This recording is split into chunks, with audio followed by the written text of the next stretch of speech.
વડોદરાની હસુમતીબેન હસમુખભાઈ પટેલને 18 વર્ષ પછી આખરે ન્યાય મળ્યો છે।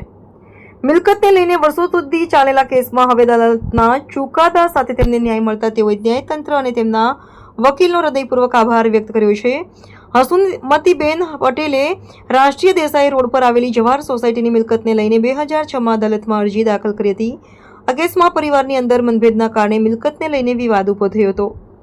હસુમતીબેનના પક્ષે દલીલ કરવામાં આવી હતી કે પૂર્વ બિલ ખોટી રીતે રદ કરીને બીજું બિલ બનાવાયું છે, જે કાયદેસર નથી। આ ચુકાદો 2007થી કોર્ટ કેસ ચાલતો હતો અને 2025માં ચુકાદો આવ્યો અને કોર્ટમાં જે જજ સાહેબ એમનો બી સપોર્ટ સારો રહ્યો, વકીલ અમારા અમિતભાઈ શાહ એમનો બી સારો સપોર્ટ રહ્યો, જગતભાઈ એમનો પણ સપોર્ટ સારો રહ્યો અને જે કેસ ચાલ્યો એ મારા સસરાને, આજે હું જીતી ગઈ, એ મારા સસરાને આત્માને શાંતિ મળે, મારા સાસુને શાંતિ મળે અને મારા જે નણંદ અમને ગુજરી ગયા એમને પણ આત્માને શાંતિ મળે અને મારા ઘરના ભાઈઓ સબ બધાને શાંતિ મળે। આ કેસની અંદર બધાને જેટલા મારા માટે ગયા છે એટલા બધાને આત્માને શાંતિ મળે અને ખુશી છે મને કે આજે હું આટલા વખતથી કેસ જીતી ગઈ છું। શેનો કેસ હતો? આ પ્રોવેટનો કેસ હતો અને હું પોતે આવી રીતના કેસ કરવા માગતી નથી કે બે ભાઈઓ હળી મળીને રહે, પણ એમને મન દુઃખ હતું મારી સાથે એટલે એમને મને આટલો બધો લાંબો કેસમાં મને લઈ ગયા અને હું પણ એટલી હેરાન થઈ કે આજે હું કેસ જીતી ગઈ અને મને જે મારા વકીલો, જજ સાહેબો મને એટલી મદદ કરી છે એમાં મને ખૂબ આનંદ છે અને બધાને આત્માને શાંતિ મળી,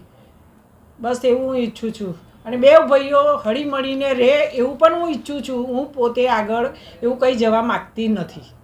શું નામ છે આપનું? હસુમતીબેન પટેલ। આ કેસમાં વકીલ તરીકે આપણી શું સલાહ છે, શું કહેશો અને કેવી રીતના કહેશો? તો આ પ્રોબેટ કેસ આમ તો ઘણો જૂનો, 2007નો એટલે 18 વર્ષ જૂનો અને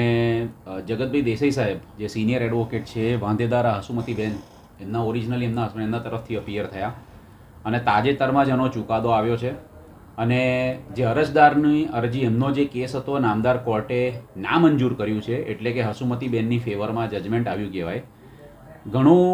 સઘન વિશદ ચુકાદો આપ્યો છે, ઘણા મુદ્દાઓની છણાવટ કરી છે, 30 પાનાનું જજમેન્ટ છે, પણ જે ખાસ ભાર નામદાર કોર્ટે આપ્યો છે એ સોસાયટી જે જવાહર સોસાયટી જે વડોદરાની જૂનામાં જૂની સોસાયટી અને 1960થી એ સોસાયટીના જે કાર્યક્ષમ વહીવટ હતો એના ઉપર નામદાર કોર્ટે મોહર મારી છે। આ સોસાયટીનો વહીવટ ખૂબ નિષ્પક્ષતાથી વર્ષોથી ચાલતો આવ્યો છે, ખ્યાતનામ સોસાયટી છે અને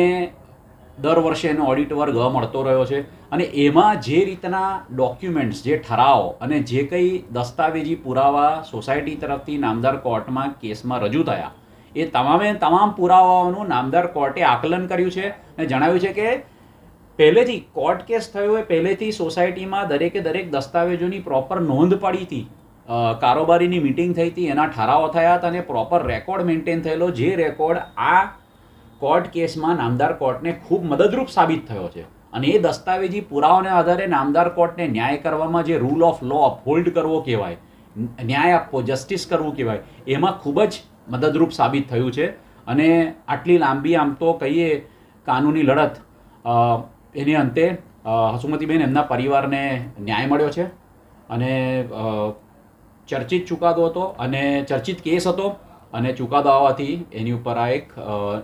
ખાસ તો સોસાયટીનો જે કાર્યક્ષમ વહીવટ હતો એની પર પણ નામદાર કોર્ટે એક રીતે પોતાની મોહર મારી છે। આગળ શું થશે આ કેસમાં?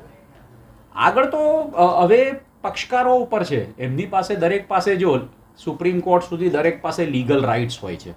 એ દરેક પક્ષકારે પોતે નક્કી કરવાનું હોય છે કે ભાઈ, અને ખાસ કરીને જ્યારે ફેમિલી મેટર હોય કે અંદરનું, ત્યારે અમે લોકો પણ વકીલો તરીકે સૌથી પહેલાં તો અમે સલાહ એવી જ આપતા હોઈએ છીએ કે ભાઈ એવું કેસ કરવાને બદલે કે આગળ વધારવાને બદલે જો હળીમળીને રહેવાતું હોય તો સૌહાર્દતા વધે અને આ સોસાયટીના એક જ ઘરના મેમ્બર્સ વચ્ચેનો કેસ હોય એટલે પરિવારમાં સુમેળ હોય, સોસાયટીમાં પણ એવો સહકારી સોસાયટી એટલે સહકાર, કોઓપરેશન, તો પરિવારમાં પણ જો કોઓપરેશન હોય તો અમને પણ વકીલો તરીકે આનંદ થાય। એટલે અમારી તો હંમેશા સલાહ એવી જ હોય છે કે અંદર વાતચીતથી આવી બાબતોનું સમાધાન આવે. ભલે કોઈ જીત્યું કોઈ નથી જેનું, પણ તેમ છતાં એ ના જાય અને બધા હળીમળીને રહે, તો એમાં સમાજની, પરિવારની, બધાની પ્રગતિ અને ઉન્નતિ છે. ઓકે, આપનો પરિચય. હું એડવોકેટ અમિત શાહ.